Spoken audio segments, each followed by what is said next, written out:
I earned this, I tell my team. So why does my chest hurt when I say it? I stand at the front of the conference room holding the quarterly award certificate, and every face smiling at me feels like a witness to a crime they do not know I committed. Weeks later, Zaid would sit alone in a dark office, long after everyone had gone home, staring at an empty desk where a blue coffee mug sat untouched and gathering dust. But the road to that night began with a single number typed wrong on an ordinary Tuesday morning. Zaid was a junior financial analyst at a mid-sized firm, eager to prove himself after 2 years of quiet work. The senior analyst who had trained him was Imran, a man 15 years older, with a calm voice, and a daughter in primary school whose drawings covered his cubicle wall. A major client needed a final cost estimate by end of day, and Imran had asked Zaid to prepare the spreadsheet. Zaid worked through lunch, fingers flying across the keyboard, and in his rush he typed 50,000 instead of 500,000, a single missing zero that would cost the company its biggest account. The next morning, the manager, Mr. Khalid, called an emergency meeting. His face was tight and his voice low as he told the team the client had pulled out of the contract entirely, furious at what looked like deliberate undercutting. Zaid sat frozen, his stomach turning to ice. Mr. Khalid looked around the room and asked who had prepared the final figures. Before Zaid could open his mouth, someone mentioned that Imran had reviewed and approved the report before submission. Zaid saw the opening and let it widen. He said nothing. When Imran was called into the office, he looked confused but calm. He said he had trusted Zaid's numbers because Zaid had always been careful. The manager was not interested in explanations. The loss was too large. Imran was suspended for 2 weeks without pay, effective immediately. Zaid watched Imran pack his bag that afternoon. Imran moved slowly, sliding his things into a cardboard box, and for a moment their eyes met across the office floor. Zaid looked down at his desk. He did not speak. He did not move. 3 days later, Mr. Khalid called Zaid into his office and offered him the lead on the replacement project, the very role Imran had been training for. More responsibility, a higher salary, and a chance at a regional promotion within the year. Zaid said yes before the manager finished the sentence. The first week in the new role felt like floating. Colleagues congratulated him, the manager praised his quick work, and Zaid told himself this was what he always wanted.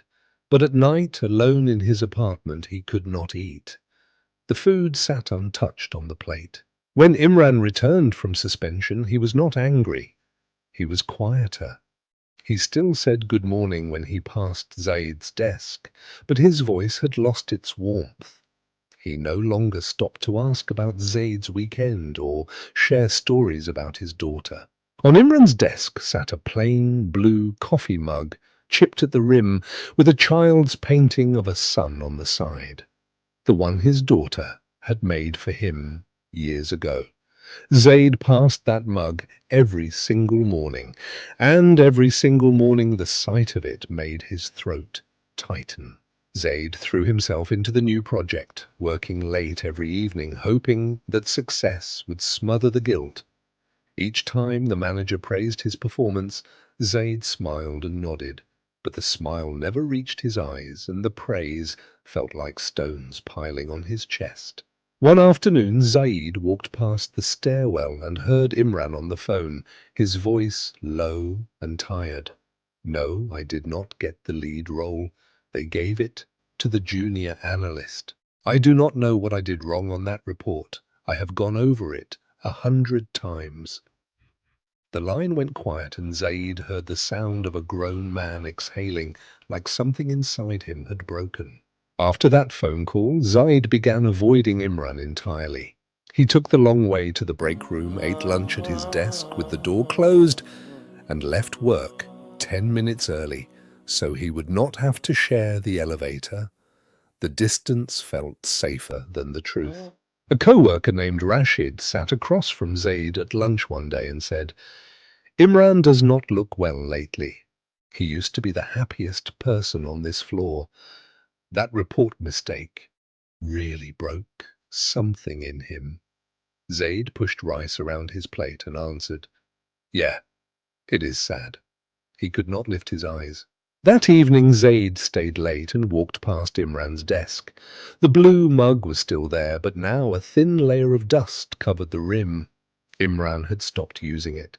He drank from disposable paper cups instead, as if he no longer felt he belonged in this place long enough to keep anything of his own.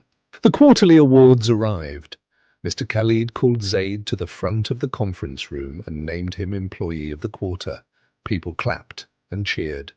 Zaid stood and scanned the room, and there at the back was Imran, arms folded, eyes tired and unmoving. He was not clapping.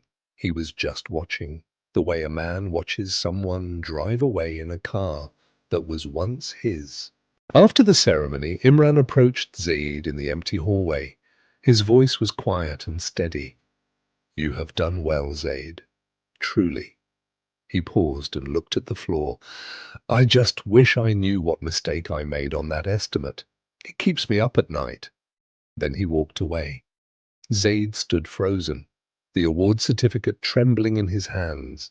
That night Zaid told himself the worst was behind him. He had the promotion now, the praise, the future. If he just kept working, kept succeeding, the guilt would fade on its own.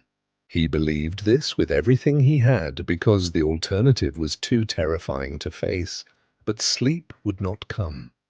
Every night, Zaid lay in the dark and his mind returned to the same thought. One day he would die. One day he would stand before Allah, and Imran's reputation, a thing he had stolen with silence, would be laid on the scale against him. No job title would matter then. Late one night, the office cleaner, an older man everyone called Uncle Yusuf, found Zaid still at his desk long past midnight. The old man paused his broom and looked at Zaid with gentle eyes. "Beta, a man who cannot sleep at night is usually carrying something he was never meant to hold alone." He said nothing more and continued sweeping, his silence louder than any lecture. The next morning, Mr. Khalid called Zaid into his office with exciting news. The regional director had noticed his performance, and Zaid was being considered for a senior leadership role, the kind of promotion that would define his entire career. But as the manager spoke, Zaid felt no joy, only a cold, spreading dread, as if each new honor was another brick in a wall between him and any chance of peace. That night Zaid did not even try to sleep. He sat on the edge of his bed and stared at the wall, and for the first time he let the full weight of what he had done settle onto him. He pictured himself in the grave, alone in the dark, with only his deeds for company. He pictured the angel of death approaching while this secret still lived in his chest. Zaid kept the image of standing before Allah fixed before his eyes. He imagined the day of judgment, the blinding heat, the crushing silence, the scale being brought forward. He imagined Imran stepping toward him and asking for his rights back, and Zaid having nothing left to give because he had traded his honesty for a job title. The fear cut through him like cold water. He knew then that no worldly gain could outweigh the debt of Zulm. In the last hour of the night, Zaid stood for prayer. He lowered his gaze to the place of prostration and prayed 2 rakats with a heart heavier than it had ever been. Then he raised his hands and spoke from the deepest place inside him. "O Allah, I have wronged my brother. I took his good name and let him carry my shame. Give me the strength to set it right before I meet you." When the first light of Fajr appeared, Zaid sat at his small kitchen table and began to write. He wrote every detail, the missed zero, the meeting, The silence, the lie he let live for months. His hand shook, but he did not stop. He folded the paper, placed it in his shirt pocket, and left for the office before the sun had fully risen. Zaid stood outside Mr. Khalid's office, the confession paper damp with sweat in his hand. His legs wanted to turn back. His mind whispered that he could still protect everything: the job, the salary, the future. But then he remembered the grave and the scale, and he pushed the door open before his fear could stop him. Zaid laid the paper on the manager's desk and spoke the truth aloud for the first time. Mr. Khalid listened in silence, his face shifting from confusion to shock to something quieter.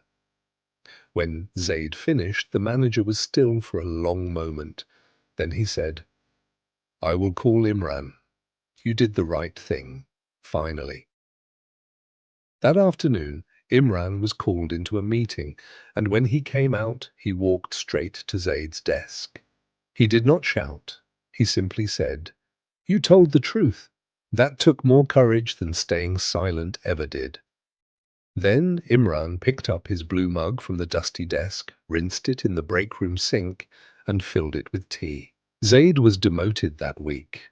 The higher promotion was gone, but that night, for the first time in months, he ate a full meal and slept until Fajr without waking once. A reputation you steal from your brother is a debt that follows you into the grave. No promotion, no title, and no worldly prize can outweigh a single right you took from another soul. Return what you stole before you stand before the one who sees every silence.